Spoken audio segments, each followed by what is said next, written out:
Bom dia. Então, a minha formação é em artes plásticas e em letras, né, em literatura. Então, por isso que eu estou agora na ECA. Voltei, né, para a minha primeira escola, mas em termos de carreira profissional, fiz toda na letras, na área de literatura japonesa. Né? E por isso que eu fiz esse trabalho de estereótica japonesa na literatura e na pintura, né, juntando as duas artes. Mas como o Shuji me convidou aqui para falar para vocês, e eu sei que vocês estão no Japão, ele me pediu para falar um pouco mais sobre a cultura japonesa, como um todo, e o termo bem amplo, então eu vou puxar mais para o lado que eu conheço, que é a parte de literatura e pintura, né? E apresentar duas falas aqui, na verdade, em uma, né? Nós temos um grupo chamado GEA, Grupo de Estudos Arte Ásia, que a professora Matilde também é parte, eu e ela somos coordenadores desse grupo, e nós temos outros professores da ECA, né, do cinema, temos da Belas Artes, temos da FAAP e pós-graduandos, né, de várias áreas que se interessam por arte Ásia, mas na verdade Japão, né, porque a Ásia às vezes entra, mas aqui em São Paulo os estudos sobre Japão são mais numerosos, né. Então, no ano passado nós fizemos um estudo sobre espacialidade do Japão. Então, uma série de verbetes, digamos assim, japoneses, né, e organizado por uma universidade do Japão e uma da França, para estudar especificidades da espacialidade do Japão. Então, entraram termos de arquitetura, termos de pintura, termos antropológicos mesmo, religiosos, né, da ocupação do espaço. E esse grupo, o Abassi Machado, uma arquiteta formada pela FAO, Herman Takasei, ele dá aula na Belas Artes, e eu, pegamos esse verbete, korō, né? Então, quando você pega uma palavra em japonês e tenta, digamos, conceituá-la em qualquer outra língua, você vai notar que tem um campo, né, de semântica meio diferente, né, daquilo que a gente poderia entender. Então, a palavra korō, que seria o sistema construtivo japonês, né, está ligada à arquitetura, né? Foi. Então, vocês já devem ter visto isso em alguma aula aqui, né? Eu estou sempre trazendo um termo em japonês, né, só para realmente especificar, né, o nome pelo qual eles chamam esse tipo de coisa, né? Então, aqui eles chamam Tateana Jukyo. Jukyo é moradia, né?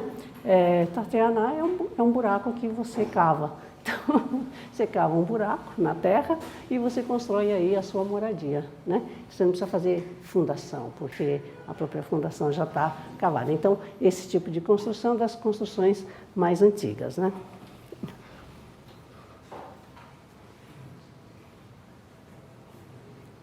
Tá? Outro tipo de construção, noka. Ka, né, é casa, e no é campo, plantação. Então, casas de agriculturas, casas das províncias, né? Sendo que essa do lado esquerdo, né, Gokayama, Noka, é um dos exemplos ainda, digamos, ativos, né, e super representativo desse tipo de estilo arquitetônico, né, que a gente chamaria de estilo arquitetônico, né. E, de repente, daquele tipo de casinha com sapê, como a gente diria, né, com teto de vegetações secas, a gente parte para uma coisa como essa. Então, a gente sente, nossa, o que aconteceu aí? Houve uma evolução fantástica, né, de uma casinha de pau a pique sapê, você passa para um complexo, né, residencial desse porte. Então, aí a gente sente o quê? A China entrando, né? O grande impacto que a cultura da China vai ter no Japão, ou seja, o Japão copiando tudo da China, né? Tornando seu, né? Deglutindo. Então, se vocês ouvirem dizer que o Japão estava fechado para os outros países até 1868, não, olha aqui, nós estamos vendo, né, a China está entrando, né, aqui no século IV, V, né? E entrando com tudo, inclusive com exportação de mão de obra, pessoas, né? Estudos antropológicos dizem que, por exemplo, a minha região dos meus pais, né, que é Kyushu, que é mais perto do continente, é mais parecido com os mongóis e chineses do que alguém de Hokkaido, que é lá do norte, né? Então, a exportação também é de pessoas, né? Então, vocês estão vendo aí, ali são os nomes, né, dos prédios, e esse estilo ou esse método de construção é chamado de Shinden-zukuri. Zukuri ou zukuru é fazer, né? E Shin é dormir. E Den é de Tono, um senhor que tem um lugar que dorme. Então, ao pé da letra, é uma residência que tem especificamente lugares certos para dormir, né? Esse nome ficou sendo o nome das pessoas mais altas. Aqui, no caso, o imperador, tá? O imperador, a casa imperial, Heian Goten, né? Heian-kyo é o nome antigo, né, da capital que hoje vocês conhecem como Kyoto, da ex-capital, né? Capital durante um milênio, tá? Heian-kyo. Então, esse é o Palácio Imperial. Vocês estão vendo que tem lá, essa é uma maquete, lógico, né? Lagos artificialmente construídos, jardins. Então, toda uma vida como se um paraíso construído na Terra, né? Okay? E esse mesmo estilo, Shinden-zukuri, com o passar do tempo, que os imperadores passam a não ter poder, né? E o poder vai para os samurais, para os guerreiros, mas continuam emulando, imitando o modo de morar da corte, né? Dos nobres. Então, é o mesmo estilo, Shinden-zukuri. Tá? Os samurais têm esse mesmo estilo, mas eles vão modificar algumas coisas, né? Vocês já viram tatame, por exemplo, é uma invenção dos samurais, né? Não é que é uma invenção dos samurais, é que no tempo que os samurais estavam no poder é que se começa a forrar o chão de tatame, né? Na corte não, era madeira lustrada e tal, né? O jardim de pedras, isso é do tempo dos samurais, né? Então, se vocês adoram o jardim de pedra, isso é de samurai. Se vocês adoram o zen, isso é de samurai, né? É militar, é muito, muito rígido, muito estrito, tá? Okay? Shoin-zukuri, né? Isso é uma novidade, também trazida aqui pelos samurais, né? Shoin, ao pé da letra, é uma habitação onde você escreve e pinta, né? A palavra escrever e pintar, o pincel é o mesmo, a tinta é a mesma. Então, escrever e desenhar, né, é a mesma coisa, né? Então, você tem uma espécie de escritório, a gente diria hoje, né, mas é chamado de shoin. Isso atesta a grande importância, né, que a literatura e a caligrafia têm, né, enquanto artes de gente de bem, né, super apreciadas. Todos têm de saber escrever caligraficamente, né, e compor poemas, né, e pintar, né? Então, esse espaço, né, seria um espaço para esse cultivo, né, das artes do escrever e do pintar, que é também uma ideia chinesa, tá? Então, vocês estão vendo que tudo aqui está sendo trazido por diferentes fases da China. Então, essa importação, né, do Japão, né, de coisas da China, de várias dinastias e de várias épocas, foi uma constante na história japonesa. Okay? Esse é o Shoin-zukuri mais antigo. Vocês vão, ele fica afastado do corpo principal, né, do prédio. Tá? Então, esse específico, tá? Ele é do Ginkakuji. Né? Ginkakuji, acho que vocês devem visitar, né? Então, vocês provavelmente vão ver essa habitação. Então, é um lugar afastado da residência principal, dos lugares principais, que você só faz isso. Então, há uma espacialidade ali de criar um espaço vazio para fazer aquela atividade. Né? Isso vai ser muito importante depois para a cerimônia do chá, que vocês vão ver as cabanas de chá e tal. A gente pode dizer que isso é um precursor da cabana de chá, já, né? Okay? E nas cidades, quando as cidades começam a se desenvolver, né, no século XVI, XVII, né, vocês vão ver surgir tipos de residências como essas. Até hoje vocês vão viajar por Kyoto, vocês vão achar várias casinhas desse tipo, né, chamado machiya, teto e cidade. É um tetozinho numa cidade, uma casa que tem um teto e tem uma cidade, né? Na cidade, nas vilas, né? Machi. Sempre de 2 andares, porque a família mora no andar de cima e faz o seu comércio no andar de baixo, né? Esse é o modelo estereotipado do comerciante. Bom, alguma tipologia construtiva japonesa, vocês talvez já tenham visto. Eu passei ali por aquela salinha, vi um monte de palitinho de dente fazendo uma maquete, né? Então é incrível, é uma maquetinha assim, né? Mostrando a construção e como é forrada, né? Uma hashira, coluna, né? Pilares, né? Os arquitetos, ou enfim, os antropólogos, dizem que para ter uma casa no Japão, basta você ter 4 pilares, ou 3, né? Já dá, né? E depois você põe um tetozinho. Quer dizer, você definindo o espaço, né? Pode ser 4 pedras, você já fecha esse espaço. Então a importância fundamental dos pilares, né? Do hashira, da coluna, né? Isso na arquitetura, diria até contemporânea, né, a gente pode perceber a importância, né, da coluna. Inclusive vai existir a pintura pilar, né, hashirae, a pintura pilar, uma pintura que tem esse formato, né, e se vocês forem pensar em várias pinturas chinesas, japonesas, tem mesmo esse formato de uma coluna, né, uma coisa bem estável. Um aspecto também bastante importante na construção da arquitetura japonesa é o hisashi, né? Vocês estão vendo o hisashi, toda essa parte que ladeia, né, dos 4 cantos a construção mãe, moya, né, ao pé da letra, construção central, né? Então esse é um exemplo dessa planta baixa de um típico Butsuden, né, que é o lugar onde você entroniza a figura do Buda, no caso aqui, Zen, né, em Kamakura. Tá? Acho que esses nomes de cidades tal, já devem estar bem familiares, né, aos ouvidos de vocês. Né? Ok? E outra. Bom, vocês notaram também que a madeira, né, é a matéria principal, é o principal material das residências, dos templos, né, no Japão.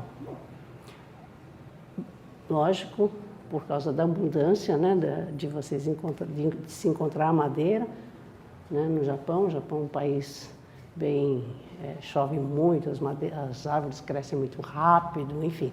Né, mas é uma madeira leve, né, uma madeira... Enfim, não vou falar sobre a madeira japonesa, mas vocês, só de olhar, vocês veem que ela é muito leve. Tá? Porque ela cresce muito rápido, tem muita água, é muito, né, muito fácil, muito maleável. Então, em um mês, você baixa uma casa e já é aqui outra. Né? É muito diferente das nossas madeiras de lei, muito duras e tal. Né? Bom, uma outra característica que se diz aqui da arte japonesa como um todo é sua ligação ao clima, né? Sua resposta ao clima, sua grande... conversa, né, com essas condições climáticas, né? E vocês vão ao Japão, vocês não vão ter um ano todo para perceber essa importância climática, mas vocês notam no poema, na pintura, enfim, nos filmes que vocês assistem, a importância da sazonal, né? Então, é fundamental como isso vai entrar também na arquitetura, né? Aí é uma coisa bem para arquiteto mesmo, né? A fundação, como é que é feita. Tudo bem? Só vocês lerem, acho que não preciso explicar nada. Okay. Um desenho esquemático de todos os termos, né? Acho interessante vocês conhecerem os termos na língua original, porque quando você nomeia alguma coisa, você dá existência, né, para essa coisa. Se a coisa não tem nome, ela fica sempre sendo coisa, né? Então a gente vê que a nomeação, né, no Japão é uma loucura mesmo, a gente fica maluca, porque dependendo da época, né, a mesma coisa passa a ter outro nome porque é outra época, né? Então o arroz, ele é cozido, mas se ele é cozido à forma ocidental, mostrada num prato, ele tem outro nome, ele é raiso, não é mais gohan, né? E se ele é cozido, né, ele é diferente de ser cru, então ele não é mais comer, né? Então toda essa questão, né, entra também nos termos aqui da arquitetura, né? Só para ilustrar essa ideia cultural. Me parece que vocês tiveram uma fala, né? O Xundi me disse que alguém falou sobre esses encaixes, né? Encaixes de madeira. Foi você que falou? Ah, olha só, que bom que você está aqui, né? O carpinteiro, né? Carpinteiro, taiko-san, né? É o que a gente chama de carpinteiro hoje em dia. Ele é também um engenheiro, ele é também um mestre de obras. É a mesma palavra para todas essas funções, né? Então, eu pus aí carpintaria, mas não é uma posição pequena, a do carpinteiro. Tá? O carpinteiro, ele é realmente o construtor, né? Digamos até o arquiteto, né? Então, aí eu trouxe só alguns exemplos, né, para vocês verem a importância desses encaixes que não usam cola, não usam prego, né? E o Nagoya-jo, o castelo de Nagoya, por exemplo, estava sendo restaurado, não sei se já terminaram, esqueci de pegar essa informação, mas fazia já 10 anos, né, quando eu fui a última vez, que estava sendo restaurado. E a restauração é feita por pessoas, hoje, que ainda conseguem fazer todo esse tipo de trabalho. Eu trouxe alguns exemplos, esse é um exemplo simples, ok? É mais visual, né, do que qualquer outra coisa. Então, tem o Chidashitsugi, que é esse tipo de encaixe, que, né, não se apoia no pilar, e aquele que está bem no meio, né, do pilar. Okay? Vários tipos, né, de encaixes. Tem uns que você fica parecendo, sei lá, um quebra-cabeça, né? Como é que você vai fazer? E na restauração desse castelo, eles tinham exemplos de todos e deixavam a gente ficar mexendo e tentando, né, montar. Mas vocês veem a complexidade, né, desses encaixes. Ou seja, há aqui operando uma característica da cultura japonesa que é de asobi, né? Asobi é uma palavra comum na língua japonesa, quer dizer brincar, né? Brincar, asobi. Mas esse brincar, essa coisa lúdica do asobi, ela não é só coisa de criança, né? Ela é da cultura como um todo, tá? É um afã de sempre inventar novas formas de fazer a mesma coisa, digamos assim, né? Então, a gente vai ver que tem, às vezes, nossa, mas eu não acredito, para que fazer isso, né? Um limpador de para-brisa para o óculos, né? Isso é o caráter do asobi, né? De você fazer um jogo, né? Umas ideias meio esquisitas, meio que ninguém pensaria em fazer, né? Então, muitos desses encaixes, né, vão por essa linha, né? Porque vocês podem ver que são muito, muito complexos e como... Imagina vocês fazerem isso tudo na base do... Como é que chama? Machado, formão, enfim, né? A madeira vai para cá, quer dizer, a precisão, né, que vocês têm que ter, né, para fazer esses desenhos que por dentro, né, são outra coisa. E que também mostra uma outra característica da cultura japonesa, né, o dentro e o fora, né, o que você vê e o que você esconde, né? Se você vê do lado direito é como ele fica encaixadinho, né? Tá? Agora, se você desencaixa, olha só o que você acha. Né? Então, o que você mostra, o que você esconde, isso também é muito característico, acho que, da arquitetura, né? Quando você pede de empréstimo a paisagem do vizinho para conversar com o seu prédio, por exemplo, né? Ok. E não acaba, né? não acaba, né? Ok? Tudo bem? Trouxe esses aí só para vocês ficarem. Ai, para que tanto?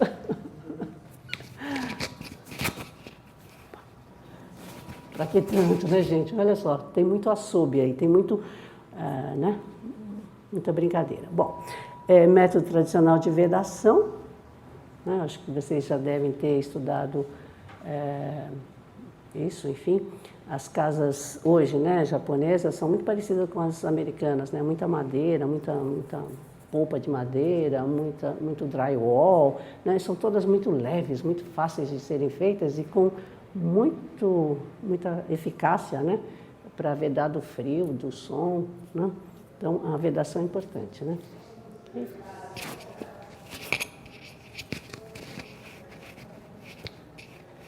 Esses slides que eu estou trazendo todos é de uma pesquisa feita de mestrado se não me engano era do Ceará, não sei, Sergipe, não me lembro direito, que foi na área de arquitetura, tá? Quem é? Depois está lá escrito na biografia, né? E aí eu botei um japonesinho no meio só para ficar mais... Tudo bem, né? Eu acho que vocês de arquitetura trouxe para vocês mesmo, para vocês verem como essa descrição, né? O desenho descrito, né? Uhum. Uma questão da ventilação das casas, que é muito importante, porque elas eram feitas acima, né, do nível do chão. As casas não vinham no chão, sempre tinha essa partezinha, se vocês assistem os filmes de Coreia, vocês veem aquelas casas no interior, né? Elas têm esse pedaço embaixo que serve de, sei lá, depósito para tudo, né? Então, e tem também essa questão da ventilação, né? Como é um país que chove muito, neva muito, enfim, tem muito calor, né? Essa elevação é super importante, né? Okay? Shoji e Fusuma, né? Quando eu comecei a traduzir coisas do Japão, nos anos 80, por aí, ninguém nem sabia como traduzir Shoji e Fusuma. Hoje em dia, né, todo mundo conhece Shoji e Fusuma, não precisa mais nem traduzir, né? Já virou português, né? Muitos termos, né? Então, a porta corrediça e a parede corrediça são coisas diferentes, né? Então, uma é só esse quadriculado, né, com papel japonês, né, são as paredes, né, as portas, né, e aquela branca ali que não está pintada, mas em geral ela recebe pintura, né, ela é a porta. Ambas podem ser retiradas, né, podem ser retiradas facilmente. Então isso amplia os espaços, né. Então esse espaço pequeno, de repente, para uma festa, né, fica bem agradável, né. Okay? E tem as medidas padrão, né? As medidas padrão dos desenhos da porta, vocês devem ter visto isso também em várias publicações sobre a arquitetura japonesa, tanto das portas como das janelas, né? E esse papel washi, acho que também vocês tiveram alguma fala sobre esse papel, né? Washi quer dizer papel japonês, só isso que quer dizer, né? Então, todo papel japonês é washi? Hoje em dia não, né? Porque o papel japonês é artesanalmente feito, mas o papel japonês é também feito na máquina, à maneira artesanal, né? Também fica sendo washi hoje em dia, né? Então, cada quadradinho ou retangulinho desses é colado, né? O papel japonês. Vocês devem ter já visto isso em filmes, né? É muito frágil isso, né? Você né? Se uma parede você de drywall você já destrói com um soco, imagina um papel, né? Então, muitas vezes você tem que repor isso, né? E, geralmente você faz isso no fim do ano, você vai repor, aí você vai pegar um outro papel naquela medida e vai colar com a cola de arroz, tal, coisa simples, todo mundo faz em casa. Só que aí o papel vai ficar mais claro, né, do que os outros que já estão expostos à luz, né? Ou então você vai pegar um livro que que você não usa mais, vai pegar a página daquele livro e vai colocar lá. Né? Então, vocês estão vendo a estética do cotidiano, como é que ela vai se modificando? Eu tive um almoço numa cabaninha lá em Nara, cuja parede, né? Ficou feia, não sei o quê, em vez de mandar pintar, colou-se, né? Sei lá, uma página de um poeta, de um livro, assim. Então, a parede está toda cheia de pequenas colagens, né? De poema, de pintura, de caligrafia, né? E isso também pode ser feito, né? Aqui. Então, a colagem, a junção de elementos diferentes, é uma característica da construção pictórica, visual japonesa, né? Desde sempre. Tá? Essas escadas são bárbaras. Sim. Essa vedação de papel é apenas interna? Ou ela também é externa? É apenas interna. Não pega chuva. Não pega chuva. Não. Estão vendo essa escada, né? É bárbara, né? Vocês se aproveitar uma escada desse jeito, né? Eu acho bárbaro, uma escada mais interessante que eu já vi. No Nichibunken, o Centro de Pesquisas de Estudos Japoneses, em Osaka, eles têm uma escada que eles fizeram isso e eles colocaram CDs, um monte de CDs sobre música japonesa, né? Um monte, assim. Aí você tem uma escadinha, você vai, fica super bonito, assim, né? Okay? E a escada japonesa, como vocês podem ver, né, vocês sobem, porque o espaço é um problema para o Japão, como vocês vão ver. Né? Então, as escadas nas casas, parece que você vai cair para trás, de tão íngreme, né, que ela é. A escada japonesa realmente é muito íngreme, né? Não cabe nem o seu pé direito, assim, você tem que inclinar um pouco o seu pé, senão você não consegue subir. Né? Tudo isso para aproveitar o espaço, porque realmente a escada ocupa um espaço. Né? Então, a solução que eles acharam foi fazer bem, né? E quem é alto, quem é grande vai sofrer um pouquinho, mas enfim, dá uma encolhidinha na cabeça. Né? Ok. Aí, mais um exemplo da escada do corrimão com as cunhas e tal. Da cobertura, né? Quando recebe todos esses detalhes da madeira, né? Vocês estão vendo, e elementos da natureza, né?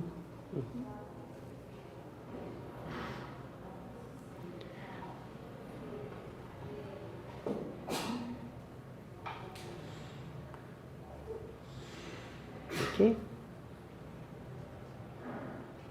Tudo bem? Bom, então, assim, resumindo, né, os usos dessas edificações, né, nós temos esse primeiro que seria um depósito. Esse depósito no tempo da pré-história era muito importante, porque era onde você guardava a comida da vila, né? Então é o espaço mais importante. Vocês veem que ele tem uma imponência até como se fosse um templo, né? Um santuário da comida, da alimentação, né?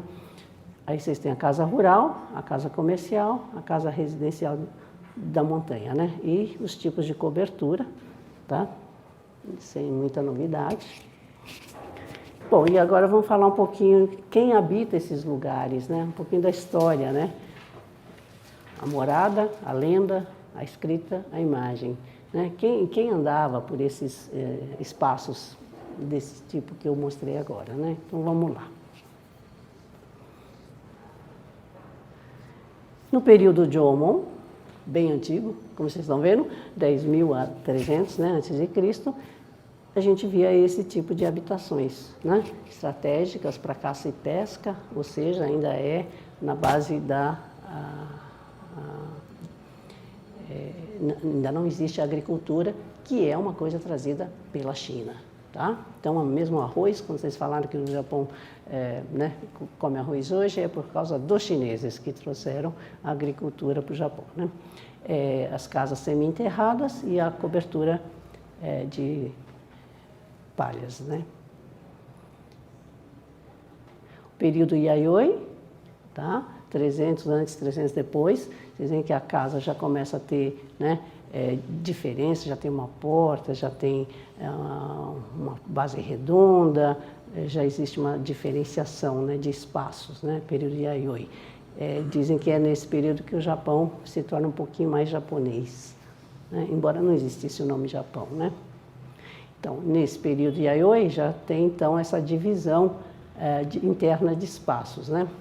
Isso que está sendo chamado de cozinha, né, no meio, né, dessa oca, digamos, em geral era terra batida, né, porque você vai colocar ali o fogo, né, vai cavar um buraco e vai colocar o fogo. Domar, né, domar, tsuchi e ma, né, espaço de terra, né.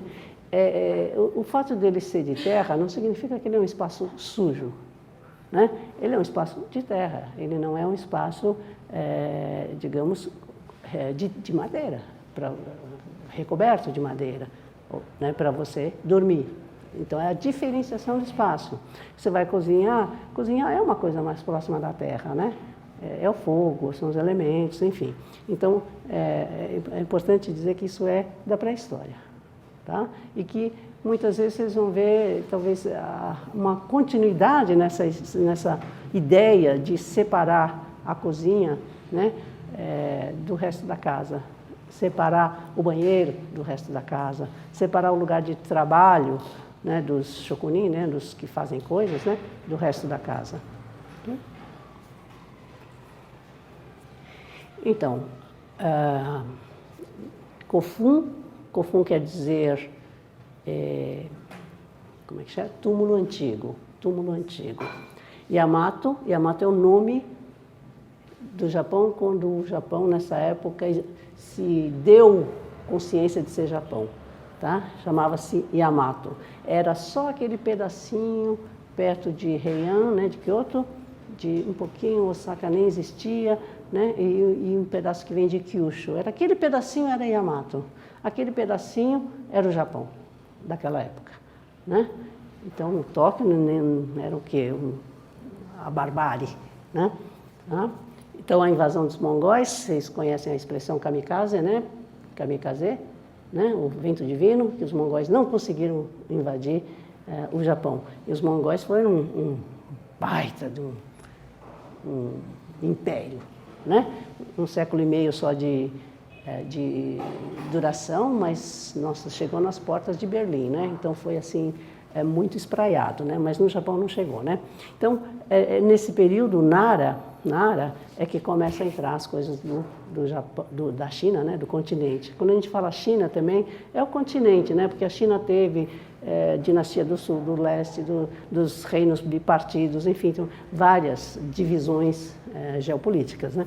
Então, eu uso muito a palavra continente, né? Porque ou é Coreia, ou sei lá, Tang, Sui, né? São vários os nomes, né? Jin, enfim. Então, quando, né, Nara, nesse período, né, o Japão começa a ter contato forte com a China, é quando tem o maior desenvolvimento das artes e das letras.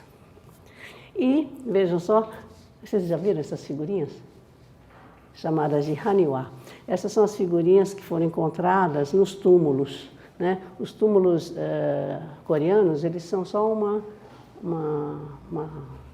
como chama isso? Um monte, né, redondo, com grama, né? Aí você entra, né, subterraneamente, aí você encontra as coisas da pessoa importante enterrada lá, com vários ornamentos e coisas, né, dessa pessoa. No Japão também é muito parecido com isso, esses túmulos, né? Não são pirâmides, grandes construções, são coisas da natureza. Então, por exemplo, um lago, né? Um grande lago, que você vê que ele é construído, né? Ou então uma montanha com forma de chave, né? Ou então uma montanha bem redondinha, como a da Coreia. E nesses lugares foram encontradas essas peças de terracota, né? Algumas grandes, outras menores, né? Mas, então, no período dos reinos, né? Das grandes túmulos, 2 a 4, 5 do ano cristão. O que eu gostaria de mostrar para vocês, né, é que há a consciência do feminino e masculino, do yin yang, né? Feminino e masculino aí conhecido como yin e yang, são os dois polos, né? Há representações de soldados já, né? Muito de soldados. Essa mocinha também ali, a figura feminina, é uma miko, uma sacerdotisa, né? Então a mulher que fala com os deuses, né? E eu trouxe ali eu não consegui achar na internet outro, mas muitas figuras já com o membro masculino e com o membro feminino. O feminino não consegui achar na internet, só achei esse daí, né? Ou seja, quando o mundo foi feito, na lenda do Japão, não havia diferenciação das coisas, né? A partir de um certo momento começa a se diferenciar um deus feminino, um deus masculino, um deus do yin e um deus do yang, né? Antes não, os deuses não tinham forma, não tinham sexo, não tinham visualidade, né? Então, na obra, né, eu falei que da China veio, né, a língua chinesa, o ideograma chinês. Então, a primeira obra escrita sobre as lendas do Japão está escrita em chinês, né? Mas é um chinês um pouquinho diferente já do chinês puro, mas enfim, é chinês. Tá? Como vocês estão vendo ali, só tem ideograma. Mas o que está sendo contado ali, tá, é a história do Japão, como ele foi formado pelos deuses, como os deuses colocaram lá, enfim. Assim como o Kojiki, né, que é essa obra que conta a história dos deuses, e da Amaterasu, né, que é a deusa que dá descendência aos imperadores, Nihon Shoki é a mesma coisa, e tem várias obras, como vocês estão vendo, né? Tem 7 obras que seriam um clássico dos deuses. Então, quando a gente fala shintoísmo, né, a palavra shinto é posterior. Não existia a palavra shinto aí, nessa época, né? Eles eram simplesmente kami, né? Kami, shinten, né? Kami, né? A história dos kami. Então, traduzir kami como deuses também, né, só como deidades também, enfim, o Monte Fuji é um kami, né, tem um kami entronizado no Monte Fuji. Os lugares famosos têm kami, por isso que eles são famosos. Então, é uma existência, né, que está na natureza, enfim, nos lugares, né. Eu, depois que morrer, vou virar kami. O Hitler virou kami, se ele fosse japonês, ele teria virado kami, né? E por isso toda essa problemática com a Segunda Guerra, né, no Japão. Uhum. Então, Izanagi Izanami, né? Então o homem, Deus homem, Deus mulher, ali tem uma pinturinha do século XIX, né? Enfim, mas só para ter uma ideia, mais ou menos, como se vê, né, esse casal de deuses, né, que deu origem ao Japão, tá? É muito bonito esse livro. Tem uma tradução para o português, se vocês estiverem interessados, só que não está online, só tem, do tempo analógico, só tem na biblioteca da USP, né, da FELEG e do Centro de Estudos Japoneses, né? Mas tem em inglês, né? Tem em inglês também. Então vocês podem ler como foi essa teogonia, né, como o Japão se formou. Então a história da formação do Japão é narrada em chinês, registrada em chinês, né? Isso é muito importante para a gente ver como o Japão, enfim, não deve, né, o que ele deve à China. Okay? Então, o período Heian, que vocês já devem ter ouvido falar, né, é o período quando a corte está no seu auge e se transforma realmente no que a gente conhece cultura japonesa. Porque o período Heian fala, chega de coisas chinesas, chega de importar ideias chinesas, gente chinesa, materiais chineses, vamos nós fazermos aqui as coisas que já sabemos fazer, né? Então, o período Heian já tem menos contato com o continente. Não quer dizer que acabou de vez, mas diminuiu bastante, já não tinha embaixadas para a China e não tinha tanta idas e vindas, né? Vocês veem um nível de construção como, né, Byodo-in, tá? Com esse reflexo na água que se torna,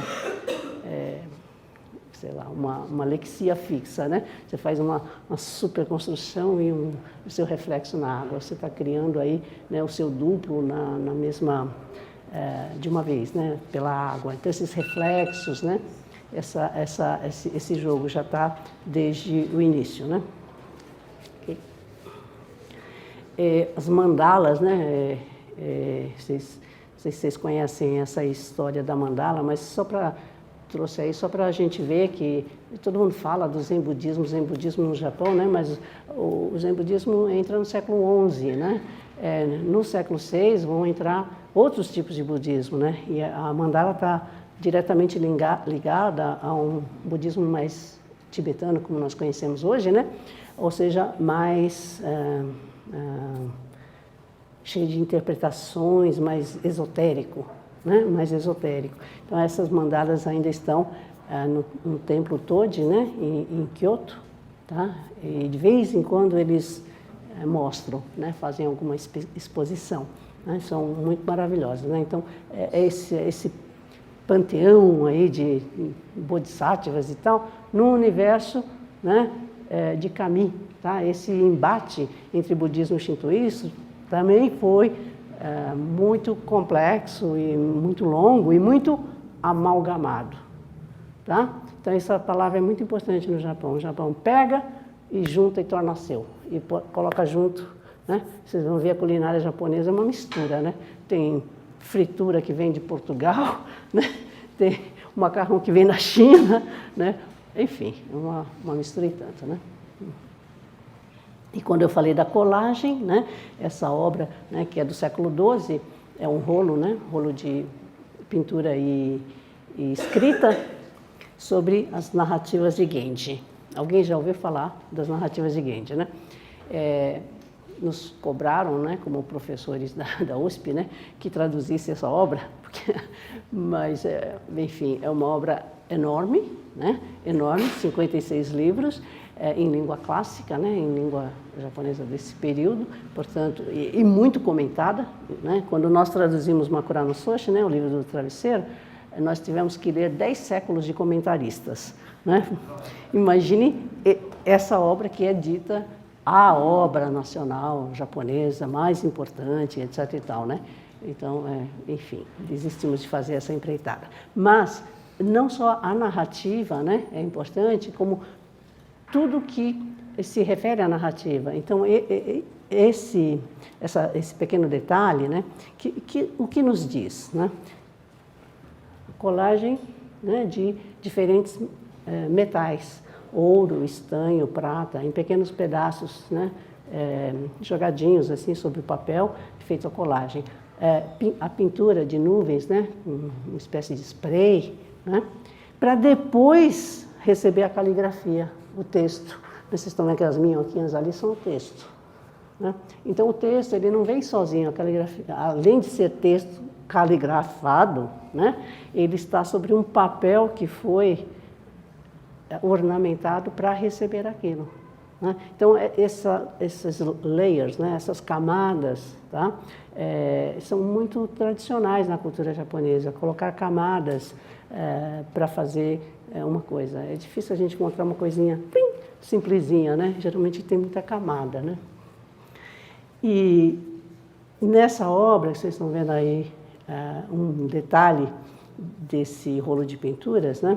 Nós vamos ver muitos jogos amorosos, porque o Genji vai ter muitas mulheres, né? O Genji é o príncipe brilhante, né? Ele é tão lindo, maravilhoso e tão sedutor que se ele olhar para aquela moça, coitada, ela vai ser dele, não tem jeito. Ela vai ser dele.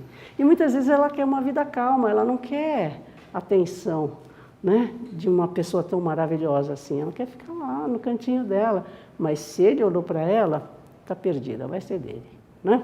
Então, esse tipo de relacionamento amoroso aqui é chamado de irogonomi, né? Irogonomi, tá? Daqui a pouco vai aparecer esse termo, né?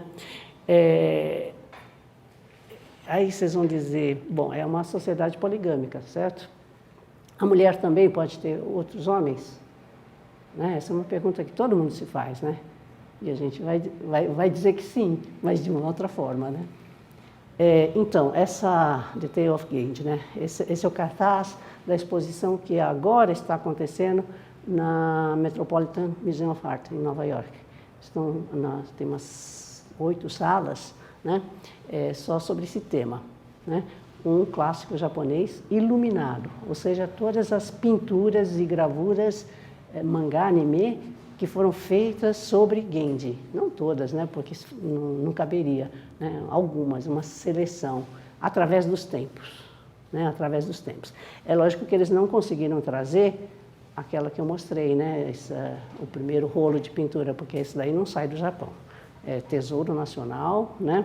Mas eles trouxeram uma cópia feita no século passado por um japonês que parece muito com o original mesmo, né? Se vocês forem para Nagoya, tiverem a sorte do museu estar expondo, mas eu acho que não vão ter essa sorte, mas enfim. Okay. E então, vejam, esse é um detalhe do museu. Estão vendo esse biombo, né? Então, um biombo que tem a função prática de separar espaços, né? Numa casa. No entanto, ela tem também a função, né, de falar, né, desse Gandhi Monogatari, no caso, né, e vai servir de tema para as pessoas que estão ocupando esse espaço e vai ser trazido na ocasião em que Gandhi, a narrativa de Gandhi, vai ser o tema. Então, tem muita coisa de tirar e pôr. Ou seja, ele vai ser, esses biombos vão ser guardados, né, em outro aposento, e quando eu tiver uma reunião, eu vou trazer, né, e ele vai ser nosso assunto, né? Então, essa ocupação do espaço arquitetônico, né, através desses elementos móveis, né, seja fusumar, seja biombo, né, seja uma simples divisória, pequenininha, tá? É bastante importante, né? Assim como montar um tatame, pronto, virou quarto, né? Põe uma mesinha, pronto, agora é sala de almoço, sei lá, jantar, né? Então, a transformação do espaço.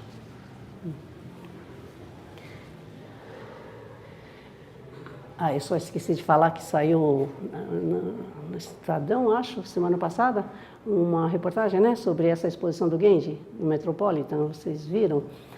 Tradução de uma jornalista americana, né, do New York Times.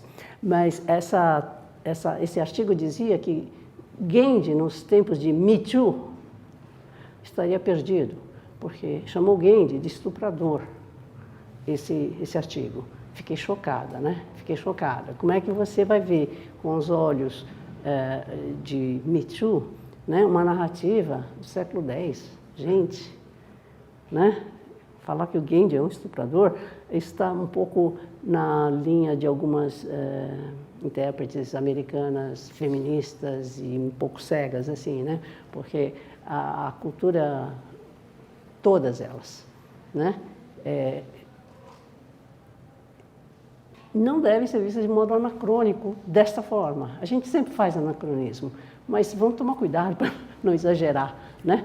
Então, por isso que eu vou falar um pouquinho do Shunga hoje, que é o meu livro, né, da parte erótica, porque a parte erótica do Japão ainda causa um pouquinho de frisson, digamos, né? Bom, período Kamakura, Kamakura é o nome da cidade, que está a 1 hora da atual Tóquio, né? Vocês não vão lá, pelo que eu vi no roteiro, né? Mas, enfim, na próxima vez vocês vão. Deu nome, né, um nome póstumo, ao período, tá? Porque foi lá que o shogunato se instalou, né? O shogunato. Então, aí vocês veem que o samurai se tornou shogun. O samurai ficou forte, ficou confiante, né? Ou seja, ele é o senhor o mandão, né? O chefe. E ele, lógico, ele vai imitar, né, o bom gosto da corte, ele vai tentar fazer a cultura dele, mas ele vai principalmente imitar a corte. Então, o samurai é poeta, o samurai é calígrafo, o samurai dança, né? O samurai ele é o cortesão, né, do período dele. É o que ele quer ser, né, depois de ganhar o poder. Porque até ganhar o poder, Deus nos acuda, né? Todo golpe baixo vale, né? Inclusive matar o irmão, essas coisas todas, né? Okay? Então, o Ashikaga foi o primeiro shogun, né? O Ashikaga foi o primeiro shogun. Shogun quer dizer grande senhor, né? Mas grande lutador, grande guerreiro, né?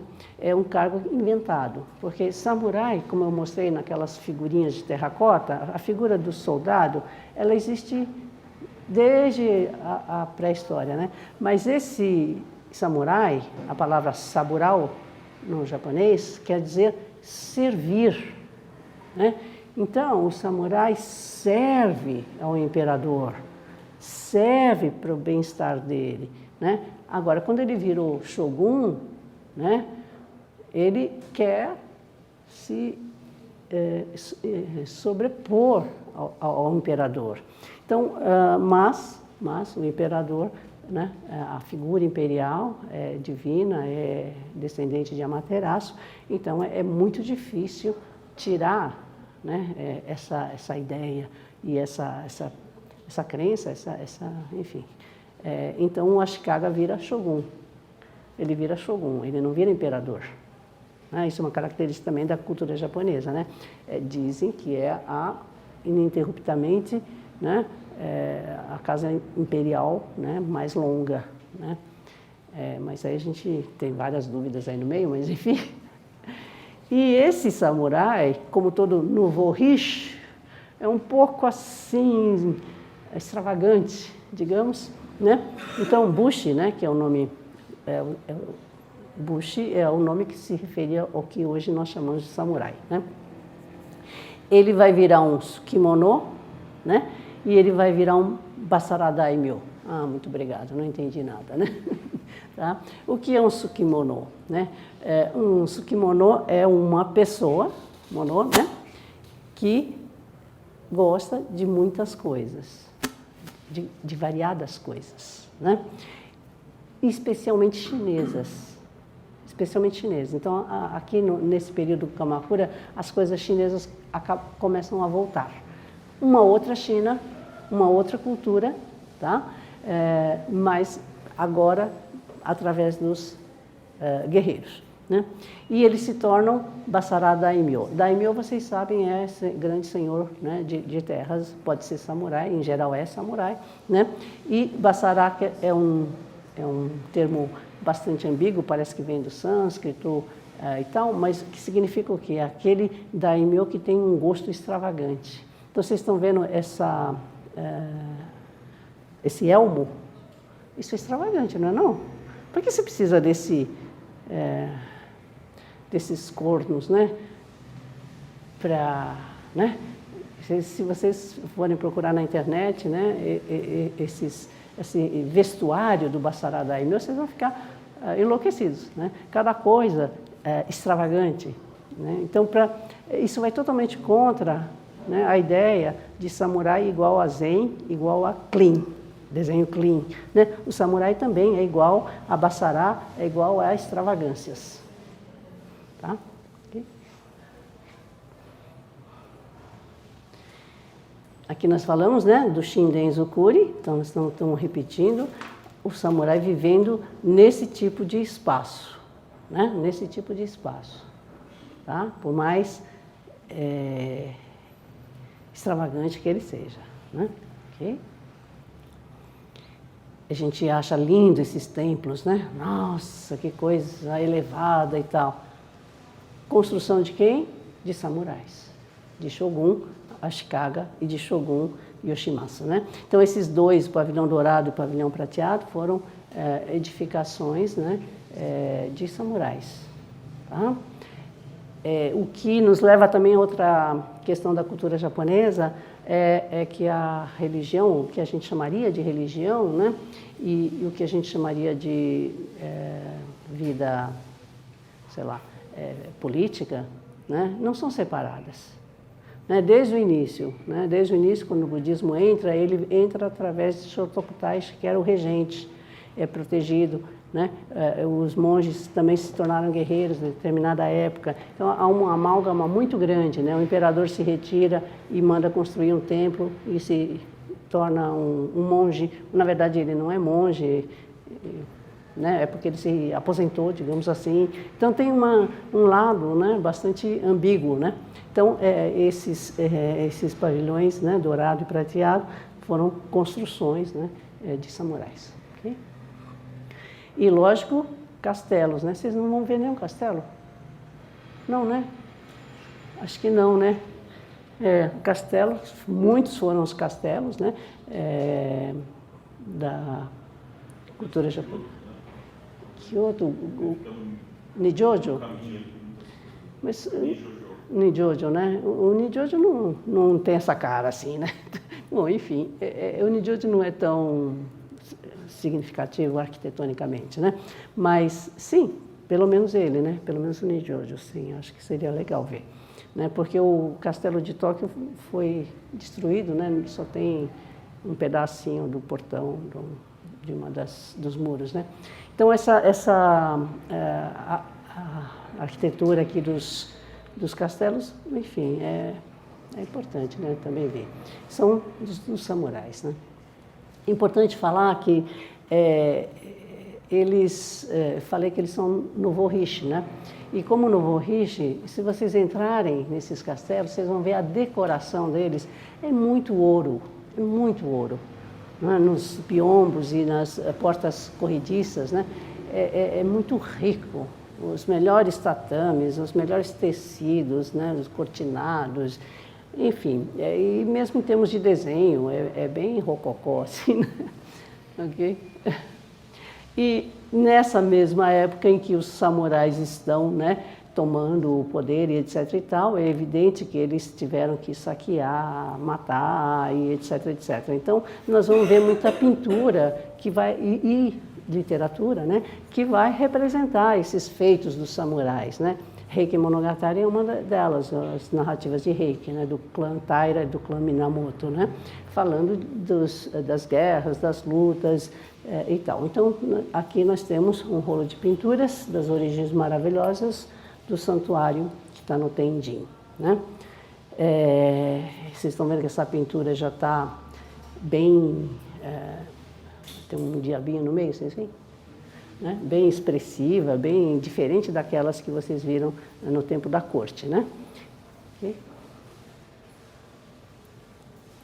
E voltamos aí, só para lembrar de novo, esses tipos das construções, né? Muromachi, Azuchi Momoyama. Esses nomes de épocas, né? Tem até um colega lá da literatura russa que ele sempre pega no meu pé, né? Vocês, de estudo japoneses, têm que parar de usar esses nomes aí horrorosos, período Muromachi, período Edo, período não sei o quê, porque vocês não usam século X, século XV, século XVI, como todos os mortais, né? Enfim, né? Isso ainda está simples, porque quando os estudos japoneses começaram, cada nome de imperador era o nome de uma era, não é? Não está mudando esse ano? Então, era por aí que se fazia a interpretação histórica, né? E aí vocês vão ver, tem imperador que ficou, sei lá, 4 anos. Tem imperador, é muito raro ter ficado, quantos anos? 80 anos, o Showa? É muito raro, né? Ele só ficou tanto tempo porque é um período de paz, né? Porque geralmente era uma coisa, enfim. Então, esses são nomes sempre de lugares. Os lugares onde o poder, né? Muromachi é nome de lugar, Kamakura é nome de lugar, Edo é nome de lugar, né? Heian é nome de lugar. Então, esses nomes foram dados a posteriori, no século XIX, tá? Bem mais para o fim do século XIX, para dar uma organizada, para facilitar um pouco, porque não existia a história como ciência, né? No Japão, tá? Bom, enfim, ok? Chanoyu, né? A cerimônia do chá, a gente acha tão lindo, né? Fazer uma cerimônia do chá e etc e tal. O grande ideólogo do Chanoyu, ele teve que fazer seppuku, né? porque o Toyotomi Hideyoshi assim ordenou. Ou seja, a cerimônia do chá estava muito intrincada com a política. Né? E hoje a gente vê Cha-no-yu como assim, uma coisa do enxoval de meninas casadoiras. Né? É uma coisa assim, ou então há uma arte dentro de uma redoma de cristal para mostrar para o estrangeiro, olha como nós tomamos chá. Ninguém toma chá desse jeito no Japão, né? Só na cerimônia, né?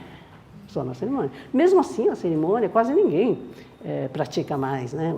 Vocês não, se vocês forem ver, vai ser uma coisa assim, para inglês ver mesmo, né? Para turista, tá? Então, mas nesse período, né? Nesse período, essa questão do Cha-no-yu é muito intrincada, né? Com os samurais tomando poder, especialmente a casa de Hideyoshi, né? Que foi solapada pelos Tokugawa, que se tornaram então os grandes senhores, né?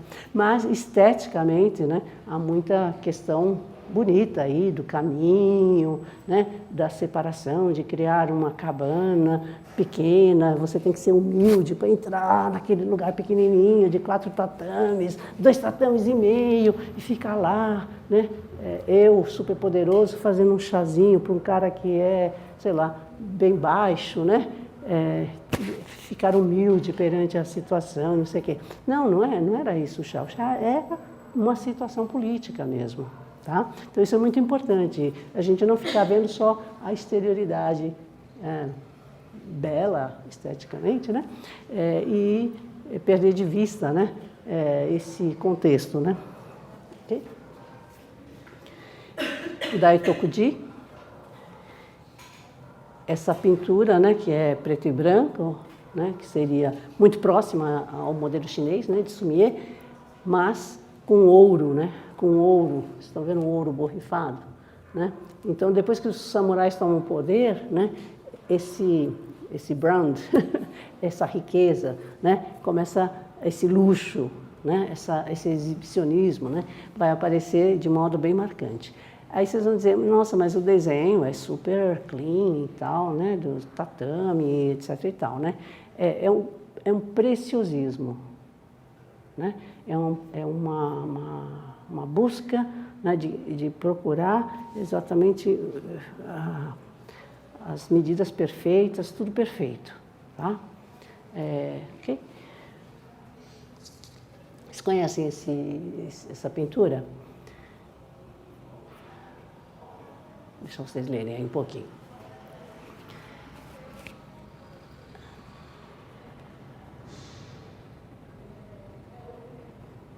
Okay. O haikai é bastante conhecido aqui entre nós, né, especialmente por causa da atuação de alguns poetas que vieram imigrados, mas também por uma via inglesa, francesa, né, mexicana até, né? Então, o haikai é bastante conhecido e praticado entre nós, né? Vários poetas brasileiros, né, o praticam. E uma das leituras mais correntes que se faz, né, do haikai, né, é justamente associar, né, o haikai a essa pintura de um ponto de vista, digamos, zen budista e transcendente. Né? Mas o haikai nasceu exatamente como humor. Haikai quer dizer humor. Né? Então, as fontes do haikai, né, são as coisas do dia a dia, porque o dia a dia era considerado uma coisa risível, que provoca riso. Né? Porque poema sério era um poema dos grandes poetas de antigamente. O que eu faço hoje, uma bobaginha, né? Uma coisinha. Então, isso era o espírito do haikai, de ser de hoje, de ser uma bobaginha, de não usar grandes palavras, né? De não usar as palavras poéticas. Esse era o termo do haikai. Aí, hoje, o haikai ficou, assim, bastante diferente, né? Tá? Então, só trouxe isso para lembrar um pouco a nós, né?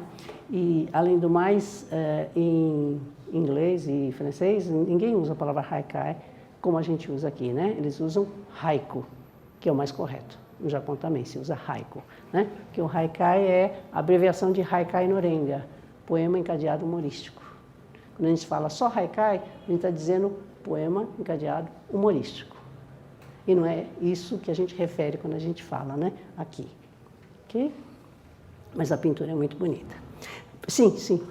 E aí, da mesma época, né? Eu coloquei aqui um álbum de pinturas de noites de primavera, né? Vocês estão vendo que os dois estão com um pouco de roupa que tem, né? Ali são roupas do período Heian, né? Do período Heian. Esse chapéu, né? Eboshi, chapéu de nobre, tá? O cabelo comprido, escorrido da moça, né? O fofinho, né? Eles são bem fofinhos. Isso era a beleza do período, né? Serem e a cópula, né? Mostrada com bastante destaque, tá? Então, quando eu mostrei na pré-história aquele Haniwa, né, com seus órgãos sexuais bem à mostra, e depois o Genji Monogatari, né, na narrativa de Genji não existe nenhuma cena explícita de leito, né, acaba assim, eles foram ao leito, acabou, cortou, né, então não mostra nenhuma cena de leito, né, mas estas pinturas, tá, no século XV, começam a mostrar, tá, de maneira bem explícita cenas do leito. Tá? Uns dizem que seria um manual didático, tá? Outros não acreditam muito no manual didático, acham que é mais realmente um gênero como um outro qualquer, né? Que eles começaram um interesse, né? Como havia já esse interesse por as artes do amor, né? Aí as artes do amor vão se tornando cada vez mais marcadas. Obrigada. Um outro exemplo, né, da mesma família Tosa, mas esse já do ano 1600, aí já é um samurai, né? Já é um samurai adulto, com a careca já raspada, e tem que mostrar a espada, porque para mostrar que ele é um samurai, né? Mas a dama é uma dama de Heian, né? Com esse cabelinho é uma dama dos imperadores, o que faz a gente pensar, né, enfim, interpretar, né, como um samurai, né, que está dominando a casa imperial. Uau, né? Tá? Através de uma pintura erótica. Bom, aí entramos no período Edo, né, que é o período mais próximo de nós, é chamado também de período pré-moderno. Tá? Dizem que esse período ficou fechado ao exterior e etc., como se tivesse sido uma tragédia, né? Mas não foi tanto assim, como a gente vai ver, né? Bom, essa é uma réplica do Museu de Edo, né? Só para mostrar mais ou menos como seria a casa. Vocês lá em Tóquio tentem achar umas ruas escondidinhas, que acho que vocês ainda vão achar casinhas bem parecidas com o período Edo, né? Especialmente naqueles lugares que tem uns botequinhos e coisas assim, né? Vocês ainda existe, né? Shinjuku, né? Esse pedaço, ok? Para vocês verem, para vocês verem como Edo era superpovoada, eu trouxe aqui uma gravura do Eisen, né? Uma xilogravura. Vocês falam de Tóquio, né? Mas olha só, Edo já era super povoada, né? Chegou a ser tão povoada quanto Londres na época, no século XVIII, né? Então, em termos de demografia, assim, de populacional, né? Edo, né? Que virou a nova sede shogunal dos Tokugawa, né? Foi ocupado por esse tipo de... Tá vendo? Aí são todas casinhas de 2 andares, né? Ou seja, casas comerciais. Então, as casas comerciais, o lugar do comércio, a Cidade Baixa, que vocês vão visitar lá em Tóquio, prestem bastante atenção na Cidade Baixa, né? Que a Cidade Baixa é mais próxima dos rios e dos canais, que agora já estão todos canalizados, enfim, dos riozinhos e canalizados hoje, né? Mas vocês vão ver Nihonbashi, todas essas áreas, né? Ainda vão mostrar muito esse lado comercial, né? Dos citadinos, dos chonin, que foram os que realmente mercantilizaram né, a cidade. Uhum. E eles, então, esses citadinos vão inventar as áreas de prazeres, né, que vocês já ouviram falar. Alguns chamam de bordel, horrível, imagina chamar de bordel, né? São áreas de prazeres, são verdadeiros quarteirões com bons restaurantes, bons bares, boa música, bom tudo de bom, né? E boas mulheres, bons meninos, enfim, boa música, bom acompanhamento, boa fala, boa comida, né? A culinária japonesa, que a gente conhece, nasce nesse período, né? Nasce em Tóquio e nasce nesse período, né? Quando a gente vê no período da corte, comer era um negócio horroroso, comer em público, nossa, imagina, que coisa, tinha que comer escondidinho, né? Que vergonha servir alguma coisa para alguém comer, né? Que comer era horrível. Então aqui é que os sentidos, né, são aflorados, né? E esses sentidos são explorados comercialmente. Então aqui o irogonomi, aquela arte do amor, ela vai ser comercializada, tá? Por isso que aí entra esse vocabulário de prostituição, de bordel, de casas de tolerância, enfim, esse vocabulário no mundo cristão baixo, né? Mas na verdade, né, as cortesãs tinham que saber dançar, tinham que saber compor, tinham que saber conversar bem, né? As cortesãs eram as grandes damas, né? Inclusive tinham seu próprio quarto, suas próprias coisas, e tinha um contrato de 10 anos. Depois de 10 anos ela podia ir embora. Em geral, né, ela se casava com algum cliente e brilhava na corte desse cliente, né? Okay? E a grande revolução dos livros, né, da xilogravura. A grande revolução da xilogravura, aqui eu trouxe um exemplo erótico, mas é lógico que essa xilogravura, ela vai tratar de tudo. Guias de viagem, guias médicos, modelo de kimono, descrição botânica, descrição geográfica, de tudo, né? Como fazem as editoras hoje em dia, né? Desde o infantil até o mais perigoso, né? Então o Hishikawa Moronobu, que é esse primeiro pintor, né, ele começa a fazer também as eróticas, né? 80% da produção dos pintores que a gente conhece hoje, Hiroshige, Hokusai, né, são de erótica, né?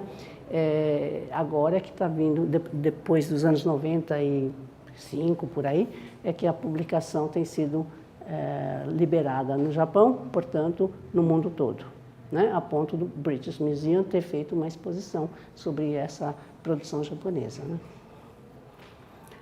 Bom, mas esse período Edo também é um período, né, de quem gosta de haiku, né, quem gosta de poemas, né, é do Yosabu Son, né? Yosabu Son, tá? Retoma, né, os poemas de Basho, quem gosta de haiku também conhece Basho, evidentemente, e usa para fazer biombos, né, letra, né, e imagem. Esse biombo é muito bonito, né? Quer dizer, você, ao mesmo tempo que tem a visualidade, você tem também a leitura. E a leitura, ela é esteticamente aprazível, né, porque ela é caligrafia, né? Tá?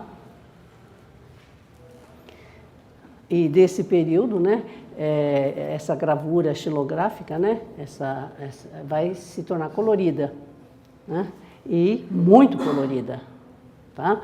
E a erótica também vai chegar a níveis de sofisticação, como essa que vocês estão vendo aqui da família Utagawa, né, onde existe uma série de interligações e colagens, né, de períodos e personagens e estampas.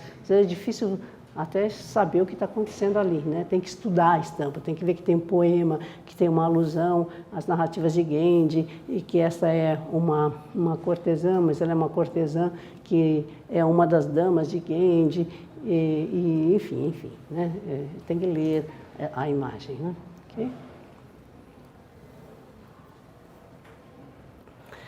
O período Meiji que vocês viram, né? 1868 a 1912, Meiji, tá?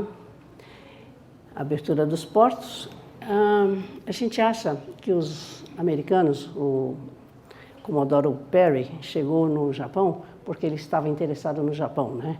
Essa é a história que se conta quando você estuda a história do Japão. Mas, se você vai estudar a história pelo ponto de vista americano, você vai ver que o que os americanos queriam, na verdade, era a China, né? Porque os bens da China são muito mais ricos do que um Japãozinho ali, né? Mas eles precisavam abastecer os navios. Então, o que eles queriam? Porto, lugar de descanso no Japão, né? Eles não queriam o Japão, queriam, né, a China lá no norte, tá? Então, essa abertura dos portos que se fala tanto, o Japão foi obrigado a abrir os portos, tarará, tarará, né? Lógico, teve que abrir os portos, teve que não sei o que e tal. Mas o objetivo, né, do Ocidente não era o Japão. Tá? Portanto, eles não deram assim grande importância, né, ao que se passava ali. Tá? Então, se a gente estuda por esse ponto de vista, a gente vai ver que, bom, enfim, né, o Japão estava mesmo fechado a essas potências ocidentais propositadamente, porque viam o domínio e o mal que eles estavam fazendo, né, para a China, para a Indonésia, para a Coreia, né, para Macau, Hong Kong, né? Enfim, você que nós não queremos ser dominados, fechamos, certo? Tá? E também um dos motivos da guerra, né, das guerras contra o Ocidente, é que o Japão queria ser, digamos, dominar a área, né? Dominar a área, expulsar os ocidentais. Esqueci de perguntar se tudo bem que eles dominassem a China também, mas enfim, esquecendo dessa parte, né? Questões políticas muito fortes, né? Mas em termos de cultura, o que a gente vê é que os prédios de tijolo começam a entrar, né? A arquitetura ocidental começa a entrar. Esse prédio, Rokumeikan, né, que está na história, enfim, literária também, foi destruído, né? Já foi destruído, tá? Okay? Então, no período, né, Meiji, as coisas do Ocidente começam a entrar. Então, na gravura também, a linguagem da gravura também começa a se modernizar. Então, a gente vê, enfim, todos os lacinhos, as roupinhas, o piano, a cadeira, né? É uma nova arquitetura. E se vocês lerem Tanizaki Junichiro, vocês sentem, né, muito essa presença do embate, né, entre o que seria tipicamente japonês e o que é ocidental. E aí se funda uma nova área da antropologia, Nihonjinron, teoria sobre o que é o Nihonjin, sobre o que é o japonês, né? Seria como se a gente tivesse assim uma área, o brasileiro, né? E a gente tivesse que estudar quem é o brasileiro. É mais ou menos isso, que é o Nihonjinron, né?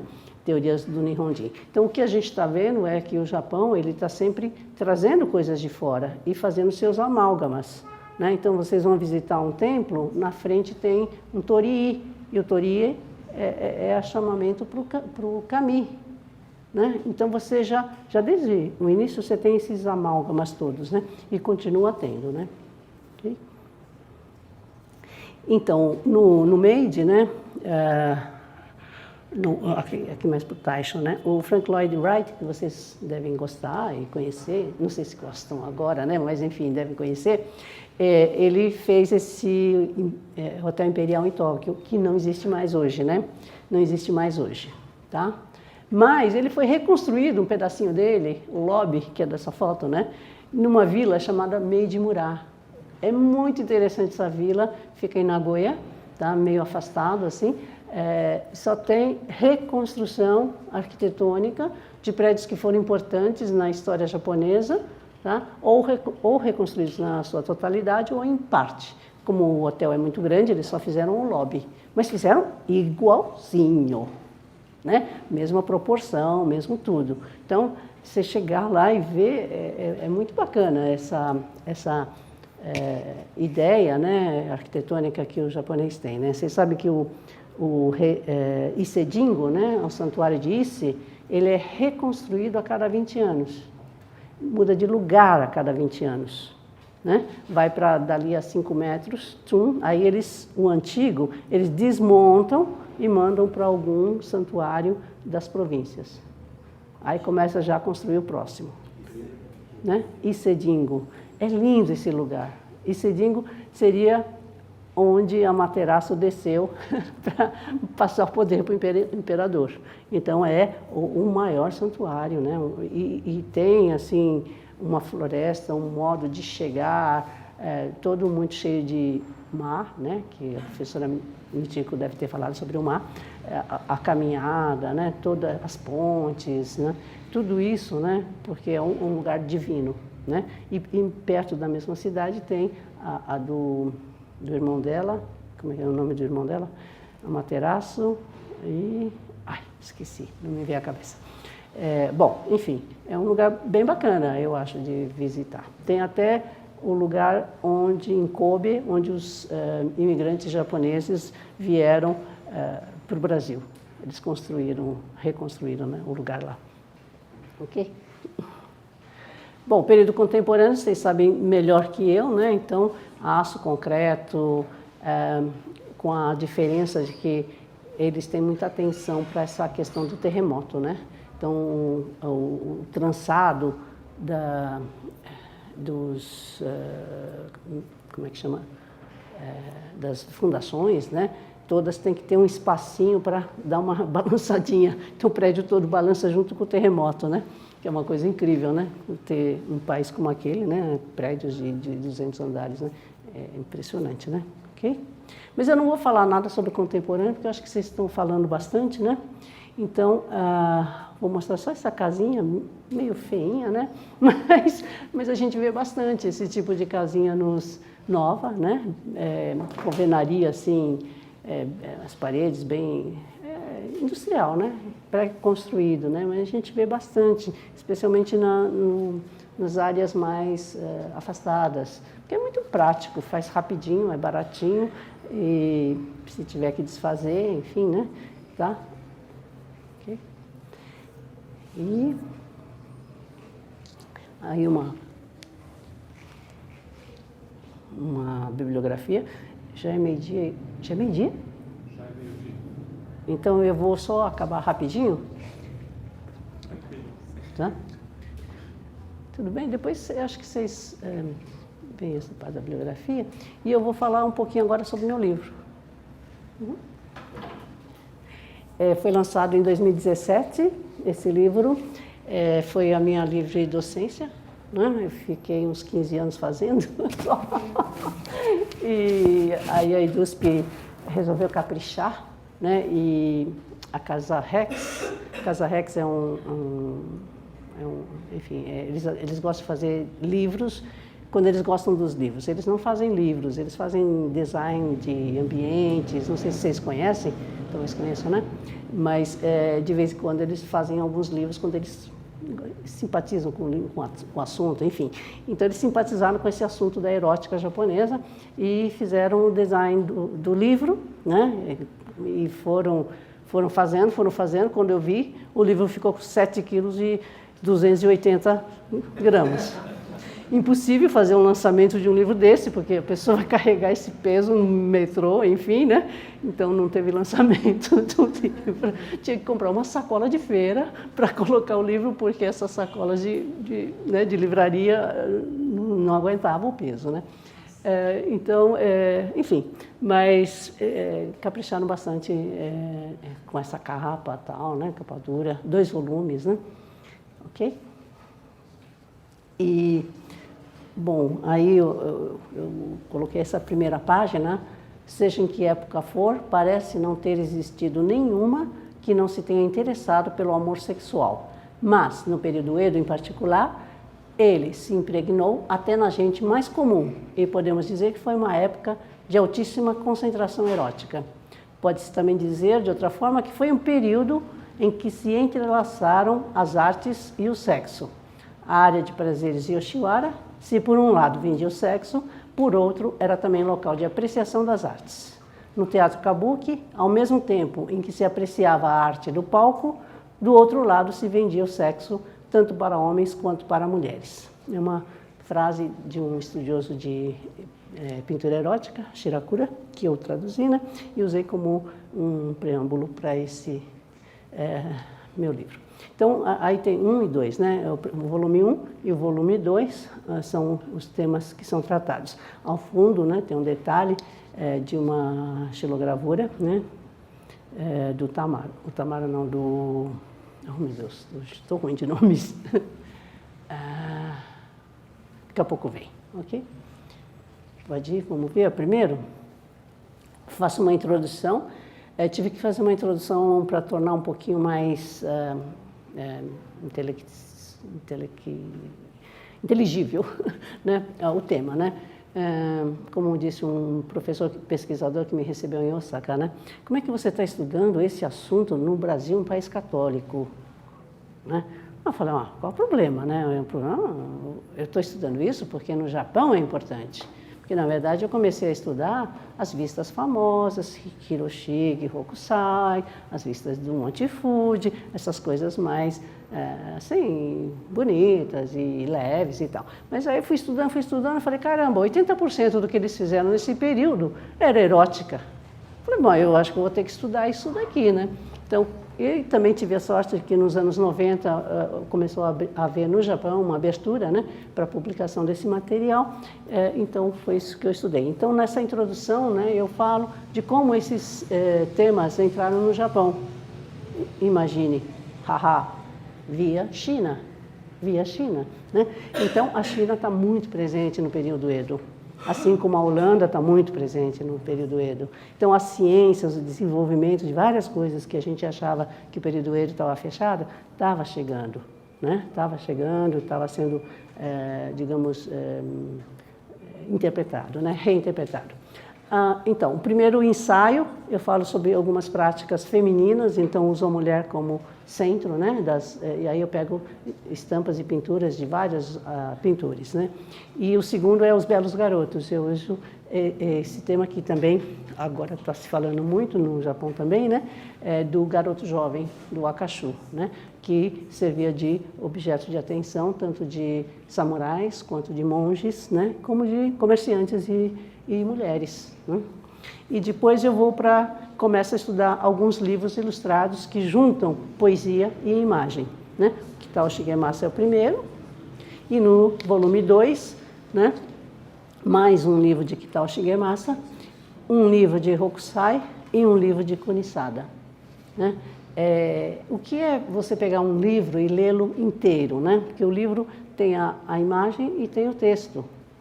Se eu só vejo o texto, eu posso interpretar de uma maneira, sei lá, mais limitada. Mas e se eu vejo só a imagem, idem. Se eu vejo a junção dos dois, né, aí tem um terceiro nível, né? Então essa junção, né, é que me interessou aqui a fazer esse trabalho.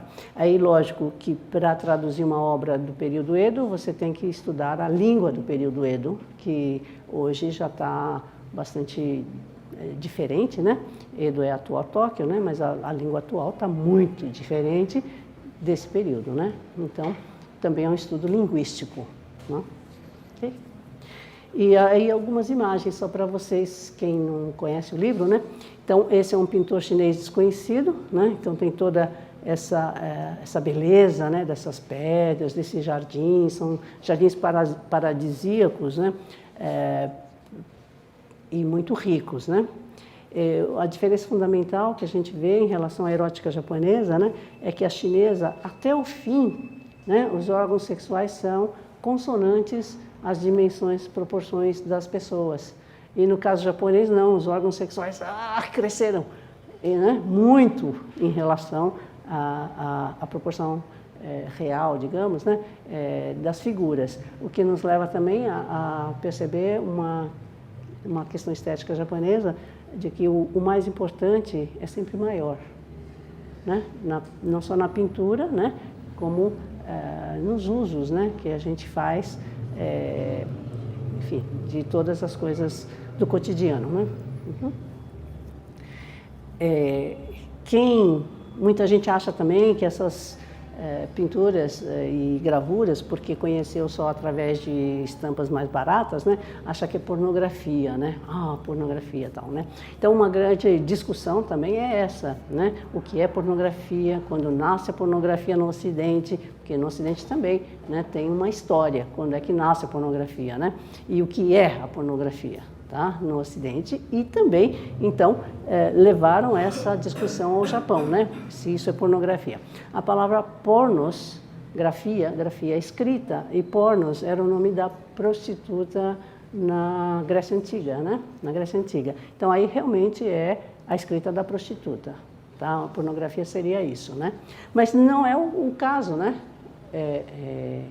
No Japão, né? Porque nesses 80% da produção, a maior parte da erótica, sim, fala às vezes das prostitutas, né? Mostra as prostitutas profissionais ou amadoras, né? Mas também mostra dona de casa, mocinhas, grandes damas, grandes senhores, monges, né? Mostra outras não prostitutas, né? Por isso, o termo pornografia acho que não casa bem. Muita gente fala de pornografia em termos de coisa mal feita, né? Pintura mal feita. Bom, isso não é exatamente uma pintura mal feita, né? Muito bem feita, tem toda uma produção, né? Tá? Ok? As áreas de prazeres, por mais que a gente ache, mas são as áreas de prazeres, não sei o quê, mas quando a gente vê a produção que é feita lá, seja na pintura ou na literatura, a gente vai ver tanta coisa de arte, tanta poesia, tanto tecido bonito, tanta roupa bonita, né? Tanto decor, né? Decoração de interiores, assim, maravilhoso, que a gente fala, nossa, isso é pornografia, né? Estamos falando de sexo aqui, né? Estamos falando de outra coisa, né? Estamos falando de todo um universo, né? De poder e de sedução, né? E de arte, né? Especialmente de arte, né? Uhum.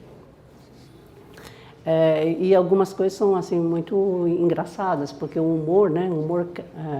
Mangá quer dizer pintura engraçada, pintura risível, pintura excêntrica, né? E o Hokusai foi um desses que fazia umas pinturas muito estranhas e engraçadas. Então, toda essa parafernália do sex shop de hoje, né, já existia nesse período, né, e todos esses implementos estão sobre bases chinesas. Essas bases são chinesas, né? Quando você tem uma pedra muito linda ou quando você tem uma escultura muito maravilhosa, você põe numa base como essa para enaltecer aquilo que está em cima, né? Então vocês vejam o que está sendo enaltecido, né, através dessas bases, né? Okay?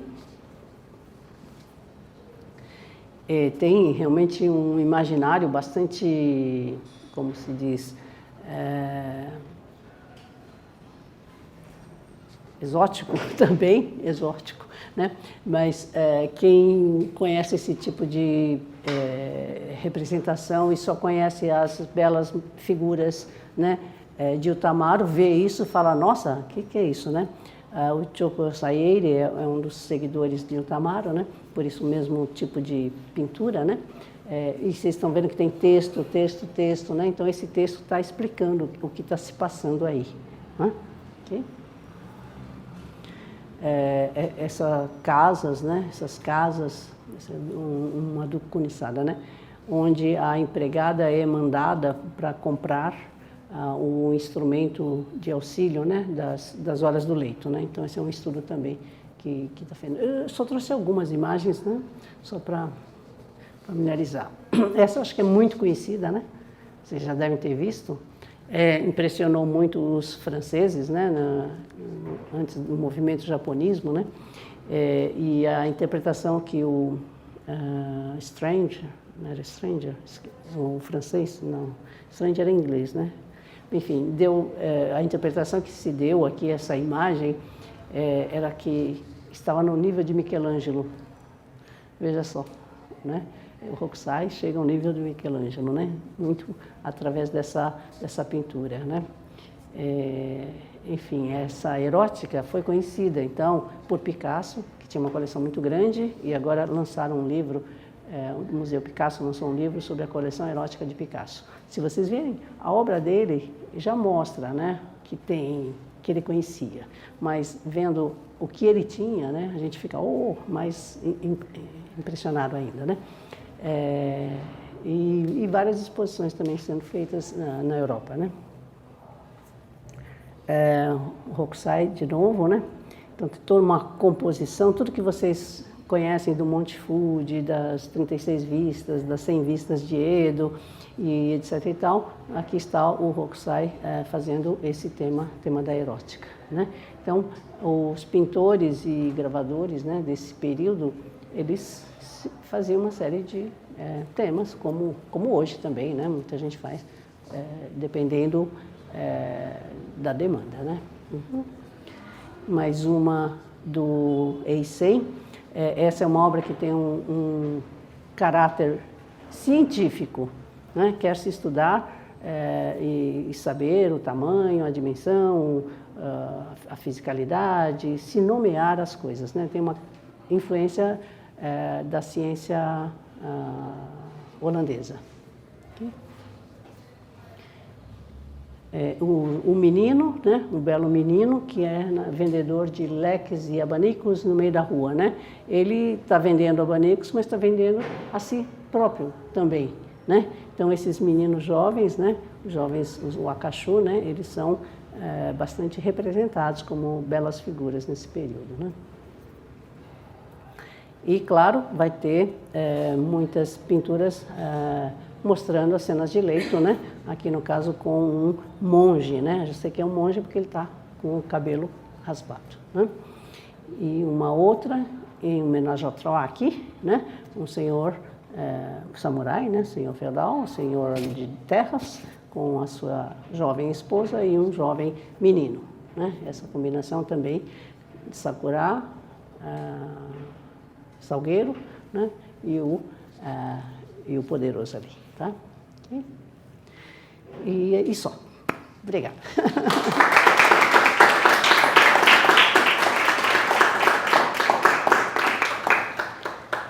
Ok. Se tiverem perguntas, meio-dia 16, mas...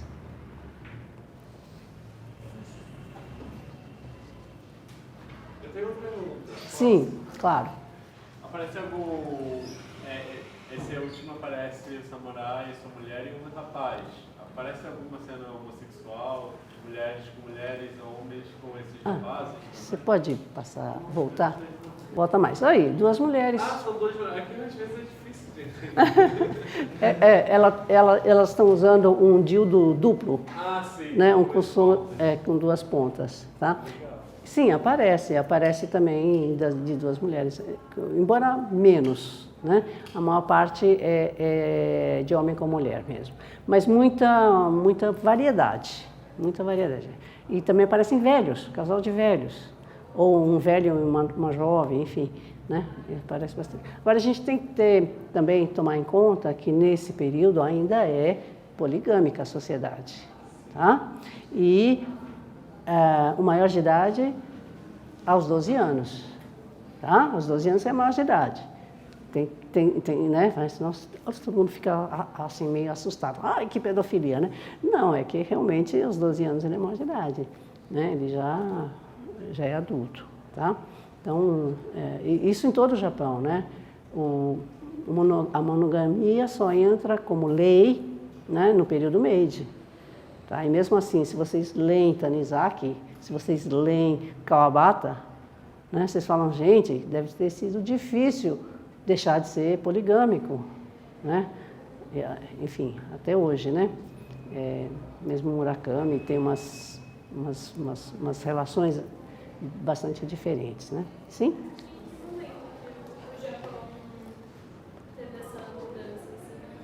Que momento que o Japão teve essa mudança para a monogamia? No Meiji, no período Meiji, quando se abriu ao Ocidente, né? Então, o que acontece? O Japão falou, o próprio Japão, hein?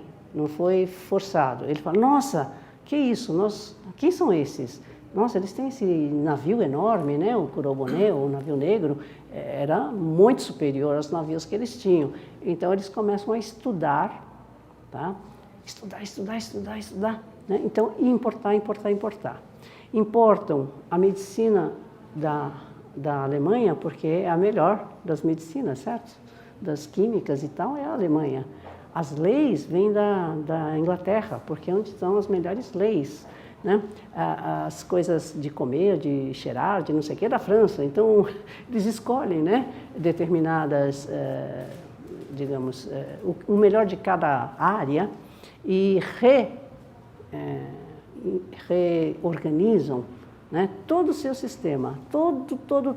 Então, o samurai, que era o senhor lá, poderoso, né, ele cai, certo? E vem o imperador Meiji de novo no poder, por isso chama-se Meiji, porque o imperador Meiji toma o poder. Mas, na verdade, ele não toma o poder, né? Quando a gente começa a estudar mesmo, a gente vai ver que toda a burocracia que se forma no período Meiji é de ex-samurai, que não são mais samurais, né? Perderam o ranking, tá? Se tornaram comuns, né? E se tornar comum é uma coisa muito difícil para quem teve privilégios durante séculos, né? Para as casas que tiveram privilégios durante séculos. Então, todo esse movimento do Meiji foi muito complexo. E ainda mais dizer que a mulher é igual ao homem, uau!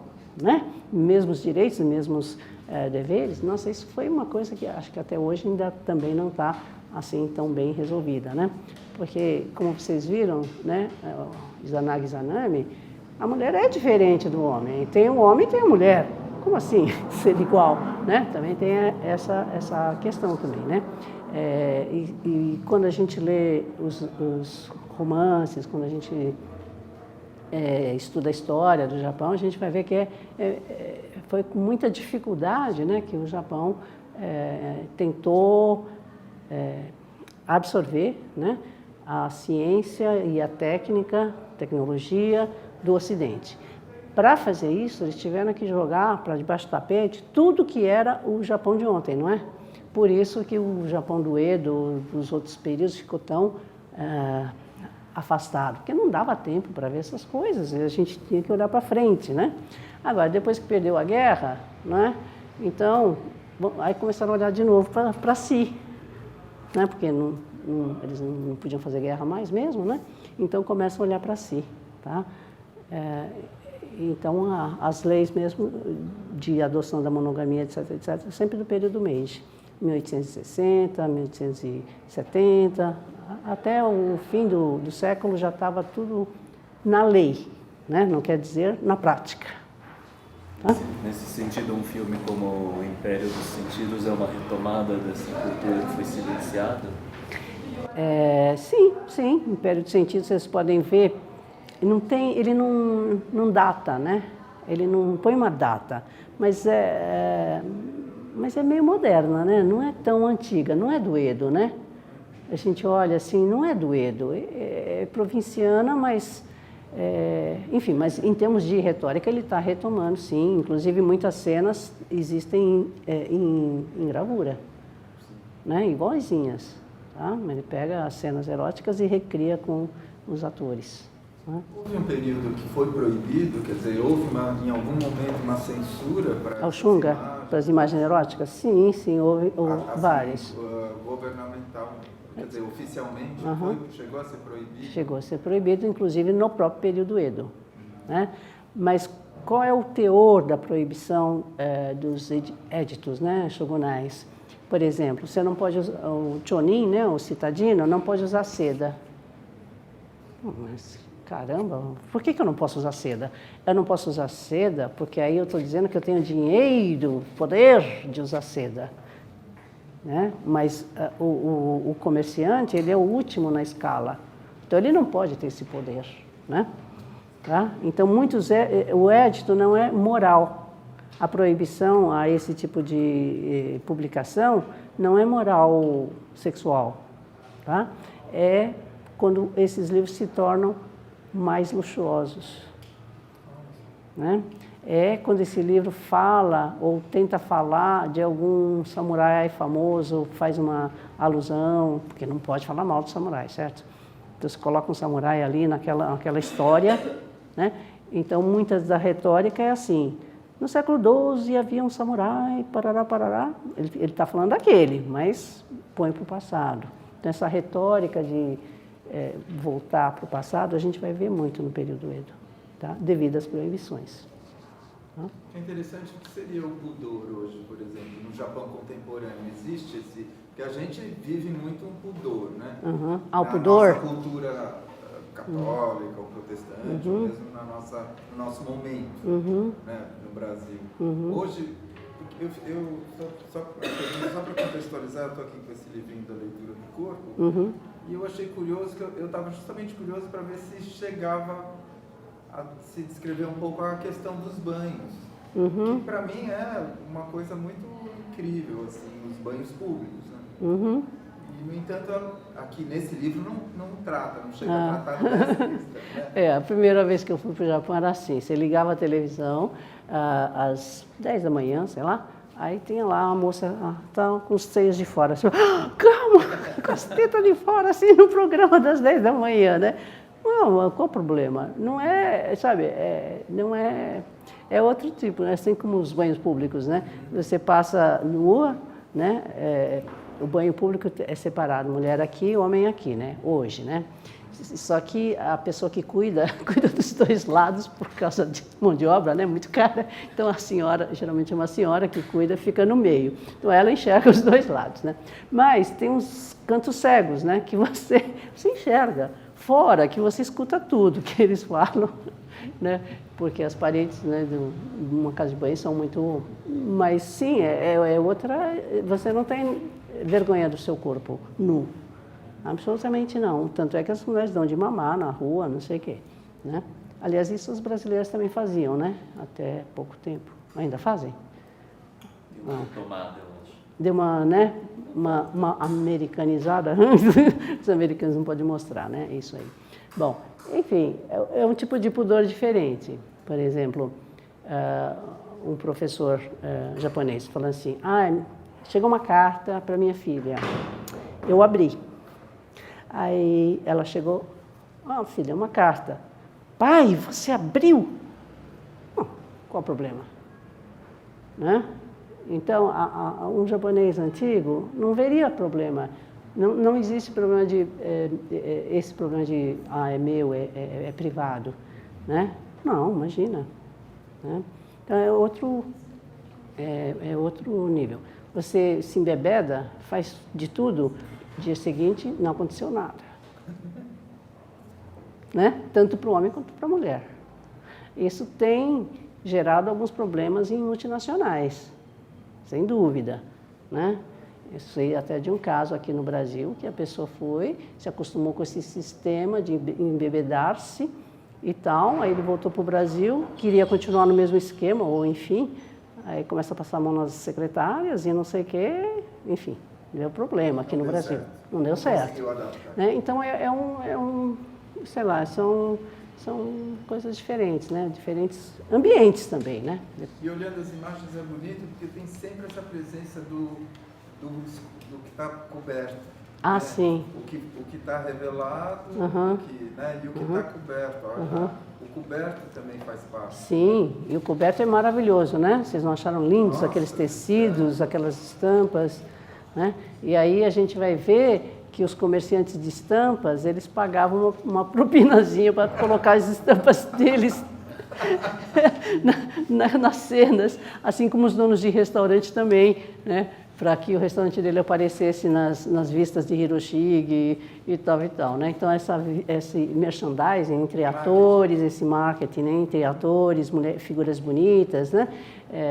Roupas, joias, enfim, essas coisas que a gente vê em Hollywood também é verdade aqui, né? Acho que eles inventaram esse mundo do entretenimento, né? Muito bem. Bom, espero que vocês tenham uma ótima viagem lá. Eu falei mais de coisas antigas, mas muitas delas ainda estão ativas aqui e ali, né? Então vocês fiquem de olhos acesos para ver, né? Porque, afinal, todos os tempos estão contemporâneos, né? Okay? Então é isso. Tá bom, né?